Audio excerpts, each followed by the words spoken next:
Now, the fact that we're taking an estimate from a distance, you know, we figured, well, this is quite something. However, we continued to watch these darting lights go across the sky and stop, absolutely stop, come to a dead stop, and reverse in an acute angle their direction, and then proceed on in sort of, they were traveling so fast that you could almost see a pattern left by, if you are computer people, when you move a mouse real quick across the screen, you see a little bit of a tail.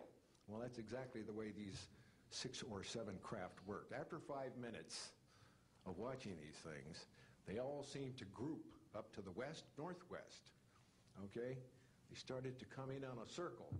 But what I would like to point out is that where they were putting on their display in the north-northwest sky, just directly east of that is what is known as Area 51.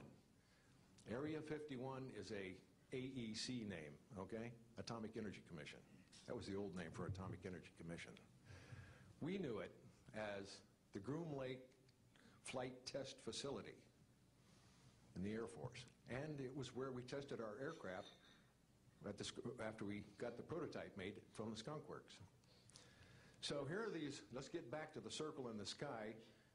What they did was coalesce and started rotating in a circle, and then they disappeared. Well, I thought, gee, this is something that we have to keep quiet. That was verified by the Chief of Security. But we waited there and talked it over for a little bit, and it seemed like, I think it was an hour. Then came the radar people from the scopes, which were at 10,000 plus feet, came down for their dinner at 2 o'clock in the morning.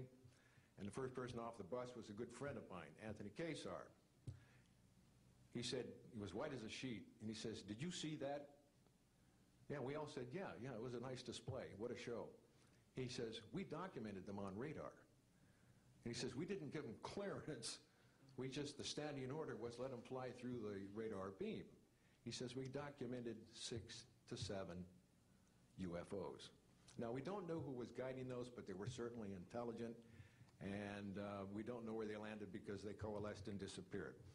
So I will say at this point, to keep it short, that I will testify under oath as to what I say is true, and I will do so before Congress. Thank you.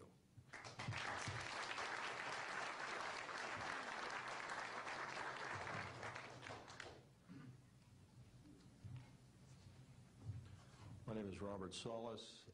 Contrary to what it says on the card, I was not a lieutenant colonel in the Air Force.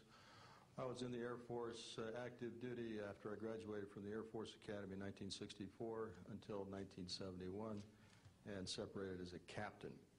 In March of 1967, I was stationed at Malmstrom Air Force Base, Montana, as a missile launch officer, Minuteman missiles. On an early morning of March 16th, 1967, I got a call from my security guard, primary security guard upstairs.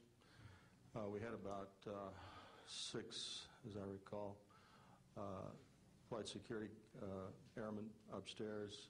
I was downstairs 60 feet underground in a capsule monitoring and controlling 10 nuclear-tipped Minuteman missiles. I got a call that morning that they were seeing strange lights flying in the sky. I disregarded that call, told them to call me when something more significant happened. I got another call subsequent to that call, and this time it was a more intense tone in the guard's voice. It was very clearly very frightened. He said there was a bright, glowing red object hovering outside the front gate. It was oval-shaped.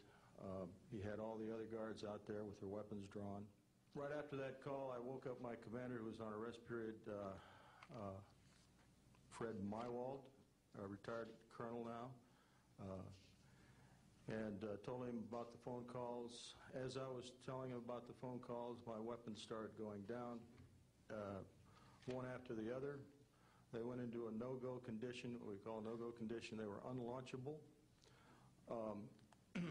We lost somewhere between 6 and 8 weapons that morning. Within minutes of having received that second phone call of a UFO hovering outside the front gate. Again that morning, after reporting it to the command post, we were informed that a very similar incident happened at Echo Flight. I was at Oscar Flight. They lost all 10 of their weapons under similar circumstances, very similar circumstances, where UFOs were sighted over the launch facilities. They had maintenance crews and security crews out there that had spent the night, and they were reporting UFOs over those sites. And the commander of that flight was Eric Carlson. He also separated as a captain, and the deputy commander was Walt Fiegel, retired as a lieutenant colonel. We have those witnesses that I just mentioned, the names I just mentioned, have spoken of this event before, and they will back up this story. We also have documentation that I received through FOA requests from the Air Force outlining the Echo Flight incident, and including in that documentation a reference to UFOs. We have telexes covering this incident, and in one telex it says the fact that no apparent reason for the loss of 10 missiles can be readily identified is cause for grave concern to this headquarters. This was from SAC headquarters. So we've got those telexes. I've got about 12 witnesses that'll verify parts of this story, including of a man who investigated the incident afterwards for the Air Force, and you'll hear a little bit more about that from the next witness. And also another guard that witnessed a UFO in that same time period, and another officer who retired full colonel who had other reports of UFOs. Ancillary to that, excuse me, I've got the complete report on a Maynard, North Dakota incident. That was Maynard Air Force Base, North Dakota, which happened in August of 1966. Very similar UFOs sighted over missile silos, and also a UFO incident that was investigated by the Air Force immediately after our incident within a week. I'm willing to testify to the truth of all these matters that I've spoken about this in front of Congress under oath. Thank you.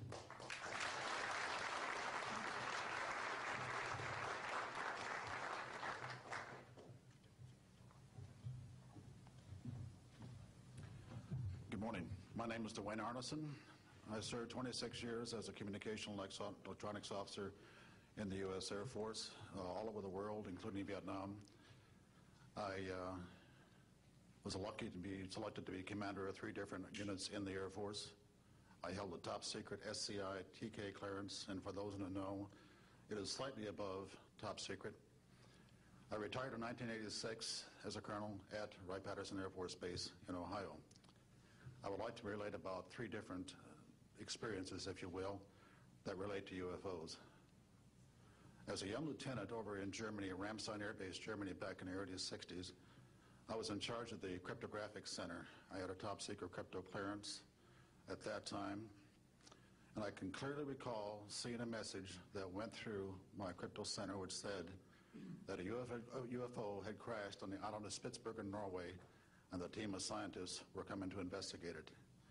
Going forward to the 1967 time frame, I was assigned to the 28th Air Division at Great Falls, Montana, and I was the officer in charge of the communications center there. Also, I was a top secret control officer for the division. I had a crypto account. I was an account custodian, and I also passed out nuclear launch authenticators.